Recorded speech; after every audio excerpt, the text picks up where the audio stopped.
8 मे जागतिक थॅलेसेमिया दिवस. थॅलेसेमियाबद्दल जाणून घेऊया बालरोग तज्ज्ञ डॉक्टर शशिकांत वैद्य यांच्याकडून. थॅलेसेमिया म्हणजे काय? थॅलेसेमिया हा एक रक्ताशी निगडीत असा मुख्यत्वे करून अनुवंशिक असा रोग आहे. त्याचे दोन मुख्य प्रकार आहेत. पहिला म्हणजे थॅलेसेमिया मेजर आणि दुसरा म्हणजे थॅलेसेमिया मायनर. थॅलेसेमियामध्ये घाबरण्यासारखं काही आहे का? मी जे आपल्याला थॅलेसेमियाचे दोन प्रकार सांगितले त्याच्यामध्ये थॅलेसेमिया मेजर आणि मायनर ह्याच्यामध्ये थॅलेसेमिया मेजर हा जो प्रकार आहे त्यांनी बाधित झालेली जी मुलं असतात त्यांना खूप समस्यांना तोंड द्यायला लागतं.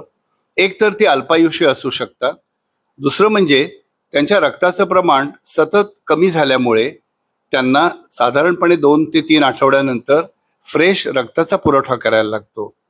या व्यतिरिक्त त्यांची वाढ खुंटते, त्यांना सतत आजारी पडतात, त्यांना सतत इन्फेक्शन्स होतात, त्यांचं लिव्हर मोठं होतं, त्यांची स्प्लीन मोठी होते.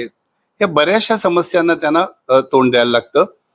आणि दुसरं सांगायचं म्हणजे अशा थॅलेसेमिया मेजर असलेल्यांचं आयुष्य सुद्धा अतिशय खडतर असतं.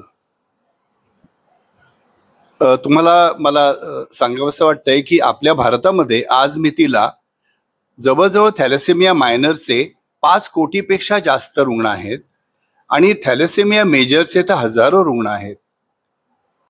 मग थॅलेसेमिया मायनरचे धोके काय आणि आपण थॅलेसेमिया टाळू शकतो का? हा सगळ्यात महत्वाचा प्रश्न आहे.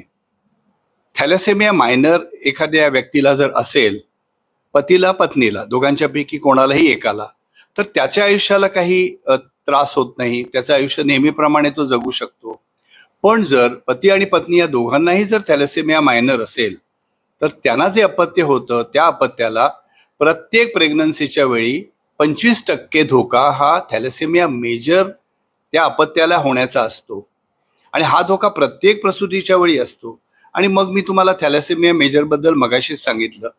हे कसं टाळता येईल?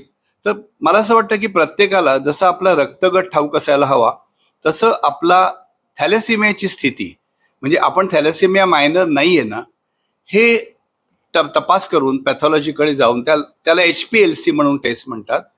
तर ती टेस्ट करून प्रत्येकाने आपला हा रिपोर्ट तयार ठेवायला पाहिजे, जेणेकरून लग्नानंतर आपल्याला जे अपत्य होईल तर जर दोन्ही जर मायनर असतील तर 25% मी जी तुम्हाला भीती सांगितली तसा दुर्धर प्रसंग आपल्यावरती येणार नाही आणि ते आपल्याला टाळता येऊ शकेल.